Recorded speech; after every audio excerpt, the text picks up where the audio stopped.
What is up, Postal Besties? It is your girl Creole Barbie alongside with your girl Miracle. Y'all, this is gonna be episode 2 of Moving the Mail. And you know what? In case you guys aren't familiar with us together, we have a podcast which is called Sisterhood Combos. And you gotta definitely tune in on Miracle's channel, okay? Miracle actually started this podcast with sisterhood conversations, and I need each and every one of you guys to actually go to her page and subscribe to her channel. She's our postal sister. Gotta support.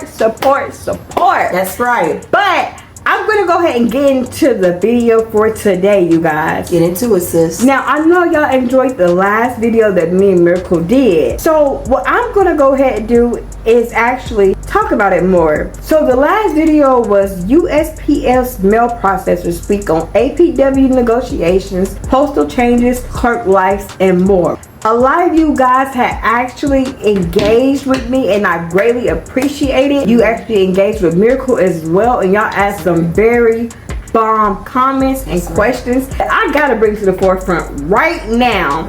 So without further ado, because I know Miracle has not heard or read these conversations that y'all put in the comment section below, I'm gonna go ahead and allow her a chance to actually respond to what it is that you guys have to say. Okay, let's get into it then. I'm gonna start with this one, okay? Because you know, in the last video we talked about the APW negotiations. That's and when right. I said that the post office was trying to bring a career workforce. Right. So without coming in as PSCs, I remember. Exactly. Okay. So there was a gentleman that actually had brought a really good insight and comment that I have to bring to the forefront. So if you're watching this video right now, shout out to DF Hutton 7570. Okay. Now DF wrote this. He said, I respect any and everyone's opinion and feelings, but this content towards present day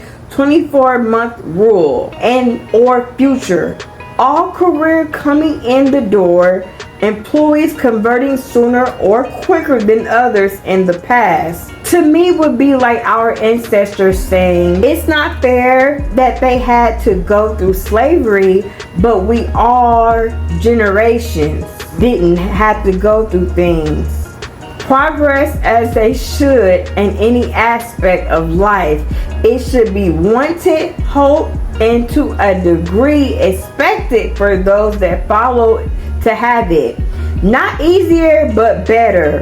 I understand and appreciate what those before me had to go through, and I'm thankful, but wish the best and better for those behind me. That's right. Same goes for the pay scale. Just my humble thought and opinion, and thanks for all the videos and insight, Barbie. Okay. So DF Hutton, I'm going to allow Miracle a chance to actually elaborate and talk about the comment you just wrote. So what I like about his comment is that the brother know how to humble himself. Let's start there. Because I ain't gonna lie, I said this last week. I did feel some kind of way about them coming in as career. But to know that we got people out here today that are like, okay, let me humble myself a little bit. I get it. I appreciate the baby boomers because that's what they were. But it's our time. And I also love the fact that he said, even though some of us may have to struggle when it came to conversion. That's why I like that too. It's okay for y'all to come in as career, because even though it might not be easier for y'all, but at least y'all situation is going to be better than what ours was. Baby, it was hard. Some of us didn't know we was gonna make it to that 360. Am I playing? Some of us didn't even make it to that 360. Absolutely. He spoke a lot of positivity, and that's something that I really wish. He didn't say nothing negative. I'm gonna move to the second comment. Now, I asked you guys in my last video, I said this question to all carriers. I call all the carriers to the forefront. She sure did. But why y'all disappointed me except for this one person? What happened? Now, come on, carriers. We have to do better than this, okay? So I asked this specific question. I said, what happens to the mail once it leaves the plant? This Because we all want to know. Yes, it was an important question because we process the mail, transportation picks up the mail, send it to the station, but when y'all get that mail and put it in y'all truck, what happens next? And how does us messing up the mail delay the process of you delivering the mail? Did we get a response for that? So we did get a response. The person that I'm about to give a shout out to gave me a great insight and outlook. See. And who we shouting out? Her name is going to be Honey Brown. So shout out to Honey Brown. Shout out girl, to you, Honey Brown. When I tell you, you gave the most insight on how this process is, I greatly appreciate it. And you answered this question to the T. Let's see what she said. So Honey Brown wrote this. She said, when the mail is late from the plant, it's because processing delays in the stations. Station clerks can't get packages sorted to carrier routes. P.O. box mail is delayed, etc. Carriers are late, hitting the streets. I could go on and on, not to mention the truck drivers will be behind getting to their other locations. That's true. As far as carriers calling in, it depends on the size of the station. Sometimes the utility will carry the route if one is available for the route. Other times the route won't get carried or is carried as OT for those on the OT desired list. Keep in mind, this is part of the burnout for some carriers. They have to do with their routes and pick up the slack for those who don't come in. That gets old, especially when there's no accountability involved. It's Honey Brown. Honey Brown, she did that. You did that, Honey Brown. Because she broke it down. All and now the I way understand. Because before you answered that, Miss Honey Brown, I didn't know. I didn't know. And that's the I reason didn't know. why I asked the question. And you guys, when it comes to me asking questions and you're watching this video, and I know carriers are watching me, I know carriers are subscribed to my channel. Sometimes it's best to comment and be more insightful because these questions could help other individuals. Okay, you guys? And change something. We're trying to change the culture here. But one way you can change it is by understanding the process and how everything works. But speaking of process, speaking of process, I have something for us. What happened? All right, so this is what I did, okay? I actually came up with this. Now, this is something that I really want you to listen to because I feel like it's very important. But before I go into this segment, you guys, I do have to put the disclaimer out, all right? I am not a spokesperson for the USPS, nor do I speak on their behalf. I am an active employee who works as a clerk. That's right. I have this channel based on educational purposes only. So one thing that I wanted to touch on is what could help the automation become more efficient. I feel like that's very necessary. You didn't answer that. Well, I want you to answer it, and then once you answer it, I actually came up with methods, plans, and a formula that I feel like will benefit us if heard. So, this is just my opinion. That's because right. I want to hear yours too. First things first, every tour needs to show up for work. Secondly, at the top of the list, management. Amen. We need to get these supervisors together. I definitely agree. Because I feel like management plays a big part as to why jobs are not being done properly in time or mail is not being moved. Thirdly, I think they should change the times. I think they need to put the times back to what they was. Remember when tour 2 was 5 to 1:30? I do remember that. That works perfect. And then they had, I think they somewhat changed our time though because they're kind of forcing tour 1 to work now. I'm gonna ask you this question. What makes 5 to 1:30 workable? What makes it work? To be honest with you, it really don't. But I feel like when you keep things the way that they were, you're gonna force that other tour to do their part. I feeling like, you know, when we stay over and do overtime, those 2 or 3 supervisors, they be trying to use us up. And you know why?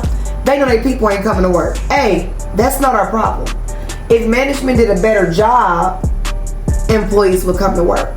That's something that I was going to bring up as well in this video. Go ahead. But I'm not going to talk about it right now. Oh, she got However, we can talk about it second after this, because the still question is, what could help automation become more efficient? So what do you think can help it to be more efficient? So I actually sat down and I thought about this very thoroughly, and I came up with a solution of what could make automation more efficient. Okay. And this is what I came up with, you guys, all right? So I'm going to read this off because I do take down notes a lot when it comes to this channel, so you guys can have more of an insight on how everything is ran, and you can decipher exactly how you feel about these situations. Now, if y'all don't agree with me, it's okay to comment in the comment section below. If you want to add your insight or input, be sure to comment in the comment section below, you guys. It's all about us as postal workers sharing our journey, and this is what I love to do. One thing that I will say this: when making automation become more efficient, some things are updated equipment. Ooh. I feel like those APCs that we use are rusted. I feel like it's times where I may break my hand. Yes. I had times where the latches didn't latch all the way, and when I had it standing up, girl, it hit me in my head. Oh, you should have got some and I was dazed for a minute. It just went boom. And that could have gave you a concussion, sis. Girl. And see, times like that, you know what pissed me off about the post office, excuse my French. You can get workers' comp, but you be sitting up in the hospital hurt for 4 weeks, and it won't hit until you come back to work. I'm gonna tell y'all a trick, okay? They actually have papers that you can write down safety hazards. That's true. And you need to fill these safety hazard papers out and turn them in. So if you have equipment that is unsafe and that's continually been put out on the floor, and you put a pink sticker on saying that this APC is no good, or this postal equipment is unsafe, and it's still been brought out, then it's time to go ahead and fill these safety forms out. That's right. Because we cannot do our job effectively if we're not working safe. That's number one. And you know what's crazy? They put us in that little room all the time and make us watch videos on safety, heat prevention. Yes. Heat prevention. Sometimes we do safety drills when it comes to tornadoes and fire drills. We watch all these videos, but they don't even practice what they preach. So I feel like when it comes to how to stay safe every day, because when you're rushing and you're trying to get that dispatch out and you're pulling on these postal equipment that's rusted, you're having a hard time pulling. Come on, guys, it's time to upgrade the equipment. Yep. And the machines. And that's another topic. So to move along of what we're saying of what could make automation become more efficient, I'm gonna read the list down. I won't make this a lengthy video. So I said the bigger workspace area for equipment to be able to come in and out without being struck or obstructed by other racks and things and etc. I also said that the mindset of we process the mail, just not move it. Better training, knowledge of understanding the functions of the automation unit, and learning what can be processed and what cannot be processed. That's right. So another thing that I feel that will actually make automation more efficient is holding maintenance and maintenance supervisors accountable for routine logging proper information. That's right. On belts, bearings, and cleanings of machine that are free of any leftover mail or debris that could potentially slow down the mail sorting process, causes us to be late at dispatching the mail at proper departure time. Yep. I also feel like holding maintenance staff accountable at answering service call lights at appropriate times to help reduce long extended machine downtime and prevent us processors with keeping up with our workload that could potentially lead to delay in routes being dispatched at appropriate departure times. So these are the things that could actually help automation become more efficient. Y'all gotta get it together, maintenance. Because we will push our call lights, and y'all don't even understand that y'all bringing down our throughputs. We'll be sitting there for 30 and 40 minutes, and we gotta get the backlash. It seems like clerks take a lot. We do take a lot because they're not actually looking at we have downtime on the machines. They're not looking at every time we run a piece of mail, the machine is jamming. Right. And I know they can see that in the systems. That's right. They can, because we don't want to get the aftermath. Yes. Maintenance, I gotta say it. And don't beat me up for this. Y'all get paid to do nothing. Look, I'm scratching my head. But now, I do have a lot of maintenance workers on the channel. So we just hope and make sure that they're not the ones that are the ones I don't doing think the it's badness. the ones that's actually supporting us. But some of y'all lazy. Like, I was at work. What was it? Last Monday. Push the button. I seen the maintenance worker literally go right past me. And I'm watching him like in slow motion, like. And see, that's something that they should be held accountable for. I went over to our supervisor and I'm like, because you know we got some that are only cleaners and we got some that actually works on the machines. Right. And I'm still trying to figure out who's who. I went over to the supervisor and I'm laughing. I'm like, wait a minute. I didn't push this button twice. I literally just seen a maintenance worker walk past. Is he a cleaner or a machine worker? She said, oh, heck no. He's a machine worker. He walks by and I can hear on his walkie-talkie, go to DIOSS machine 64. I heard it as in slow motion as he's walking by. I'm like, and he's still just riding by like it's nothing. He walked past me and looked right at the call light and me, and he kept going. Now, I don't know if it was lunchtime, break. That's horrible. Whatever the case may be, you got outed because I was told that he was actually a machine worker, not a cleaner. And I also feel like, to maintenance defense, shouldn't even have nobody, everybody would be accountable for all jobs. Absolutely. Because that machine cleaning stuff, it don't even matter how long they still in the machines still break down. I do feel like they should clean the machines at a certain part of time. Like maybe when you know that it's not when all the mail is being dispatched on tour 1. I like that. That might be more effective than trying to do it during tour 2 or tour 3. During the daytime when mail needs to get processed and out, that's just a no-go. To continue with our segment, because we moving the mail today. Yeah. We moving that mail. Yeah. Okay, Miracle? Okay. I have a question for you. What's the question? Working for the post office, and this answer is for everyone. Working for the post office takes all of my time. I have no life. Do you disagree or agree with this statement? I highly agree. And this is the point of podcasting. People on a day-to-day basis, and it's just not the post office. I feel like any 9 to 5 you got, it takes time away from you, your family, your husband, your wife, whatever it may be. And everybody, we don't want to waste time. We only got one life to live. YOLO. Listen to me and listen to me carefully. Everybody always try to find a way where they can still make money and have plenty of time. That's anybody. I agree with you 1,000%. So you agree with that statement? I agree. Because a lot of people ask this question. Now, I feel like this. Time can be consumed with the post office. That's right. But we have to learn how to implement our time. Yes. And even though we still are big with the post office and we do a lot of overtime, we do those 10 and 12. We still need that bag. But we also found time to do podcasts. That's right. We found time to go out and have girls' night. That's right. You still have time to raise your family because you're mommy. That's of right. 5 and you're a wife. That's right. Now, me on the other hand, it's just me. Right. But you still find time to do all of these things. Girl, we superwoman. So, even with me, because for 4 years straight, I was working 2 jobs. That's right. She was busting. I'm like, girl, you not tired? She like, girl, I gotta get the bag. People will ask me, how are you finding time to be on YouTube, work for the post office, and go work to for your second job? That's right. And what I would do was this. I would actually be vlogging at the post office. Then I would take it to my other job. That's and right. then when I had time to be at home,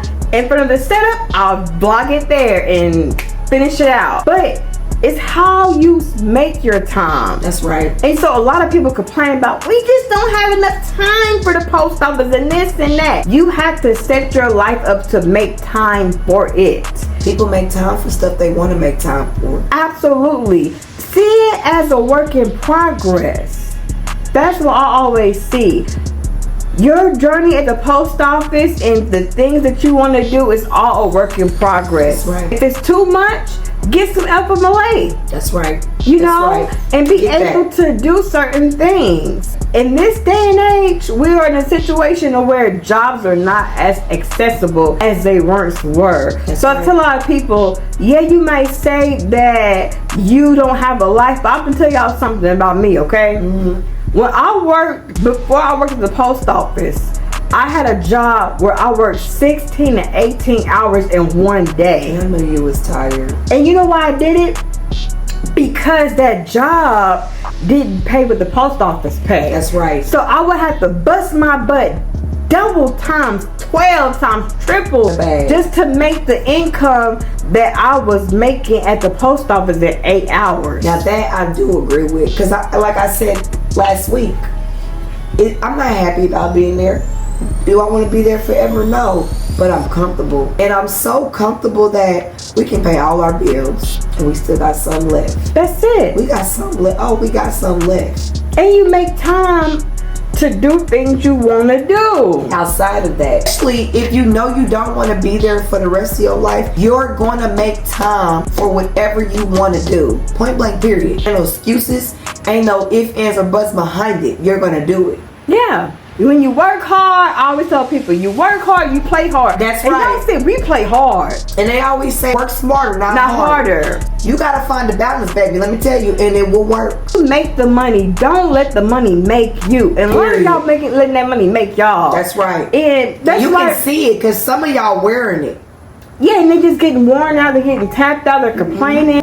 I don't get caught up in the mess of the post office. That's right. Meaning, when it comes to a lot of things that are happening, I see it, but I don't let it consume me to where I'm bagging on it. We in our own lane. You know, I know it's people that cannot stand me. Yep. I know it's supervisors there that want my head. That's right. And speaking of things that we accomplish from grievances, because remember I asked you questions about top things that individuals file grievances on to get paid. That's right. So even though I didn't get paid for this situation, but one thing I can say that worked in my favor is that I was brought in the office on an INI that led to a letter of warning, and I had FMLA and I also had documentation. So then guess what? They had a...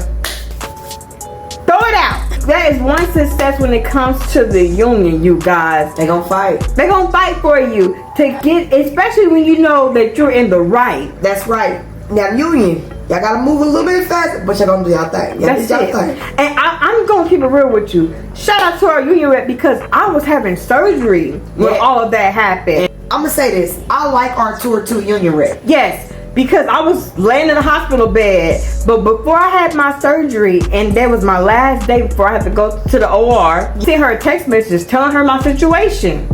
And she got on it, and I said, but I'm having surgery, so I'm not gonna be at work at all, so I need you to take care of this. She handled it to the T. Before you got back. Before I got back, it was handled. Yep. And so this is why I say, you guys, you bring your situations to the union and they take care of it.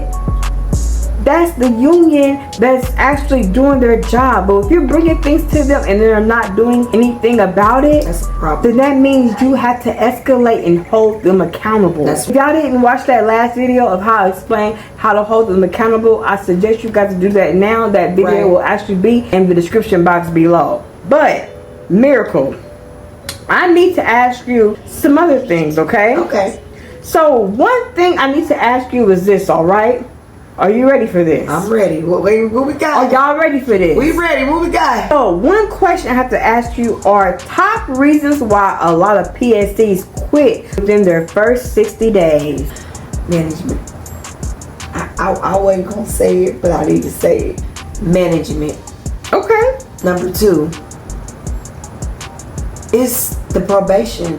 Some people just can't handle it. Cause you know, a lot of people that are put in probationary periods, we know we gotta get through it. If you want to make it, you gotta get through it. You have to get through it. That means no calling out, no missing work. You gotta do overtime when they call it. You just you gotta show them, because trust me, they watch. But it be the probation. The probation. I think some of them get in there and they thought that it was gonna be what it was gonna be, and they seen it was something different. They just they can't handle it. I think a lot of times people, when they hear post office, they think of an office environment. Yeah. But they don't understand when it comes to the plant, it's a warehouse deal. They think they gonna go in there and sit their desk with their little phone. Do a little type in and hear clerk. Thank you for contacting the USPS. How may I help you today? I will tell y'all this though, that there actually are positions for clerk crafts that have customer care agents. That's right. So you can actually work in the call center. Station, right? That's right. Or you can work from home as a customer care agent. Girl, where that sex? I need to work from home. So there is a individual by the name of Sharon who actually works from home. And you watching this video, hey Sharon. Hi Sharon. And Sharon, I'm waiting for that interview with you too. Now girl, we supposed to be doing an interview a long time ago about this customer care agent. So we had to put it to the forefront because she actually had a blog, because she's a content creator as well. Okay. Of her working from home. And I wanted to bring that to the forefront because that's a job from the post office that is least likely talked about. Yeah, because before you brought it up today, I didn't even know about that. I knew about the call center at the Union Station, but I did not know they had positions where you can work from home. And then here's my thing, a question for next week. Why are those positions not in the bids? Why don't talk about that? So that is a good question. So if anyone is a customer care agent that works from home or at the call center, be sure to drop comments below and share your thoughts on why these bids are hardly ever posted. That's right. In the job bidding cluster. Right. I never heard about this. Or individuals haven't heard about it. Guys, comment in the comment section below and share your thoughts if your current customer care agent has been or know someone who is a customer care agent. We want to hear from you. Moving on to our next topic. Okay, so this is going to be our closing topic for today, you guys, all right? Is how do you handle working with lazy coworkers? Did you just see my face? I did, and I love every bit of it. I couldn't hide it, y'all. I'm sorry. But to be honest, We keep it real. We have to keep it real. Sometimes I be like, hey, the truth hurts. What I would do if you work with me, first of all, I make sure, because look here, I don't work with lazy people, and baby, I'm real good with doing the same thing you do when you try to fool me. That's something that I actually sit back and I'll watch. So I hate when I'm running a machine and the individual is sitting down, not sweeping and letting the bills not getting the bills. I gotta feed the machine, get the mail, pull the APCs, and go around the thing to go get the bills, because you sitting back there talking to your baby daddy, your baby mama, and you don't want to get up and do nothing. No, ma'am, thank you, wham, bam, get somebody else to do it. That's why I only work with my men. And that's going to be a question for next week about how is life working at the USPS with your spouse. Because that's a great topic. That's a good topic. And people always ask me, you don't get tired of seeing him? No. Y'all, how do y'all do it? How do y'all work together and live together? Y'all together all the time. What work for you, baby, don't work for me. Hello. But we'll get onto that next week. You guys, thank you for watching us as always. Again, this is Moving the Mail with me and Miracle. You guys, be sure to also subscribe to Miracle's channel, your sisterhood conversations. That's right. And bring your teacup, because my girl got all the tea. All right, I love you guys as always. Be sure to comment in the comment section below if you have any questions that you would like me to bring or topics to next week's videos. Thank you for watching as always. I love you guys, and I'm out. Have a good night. Good night.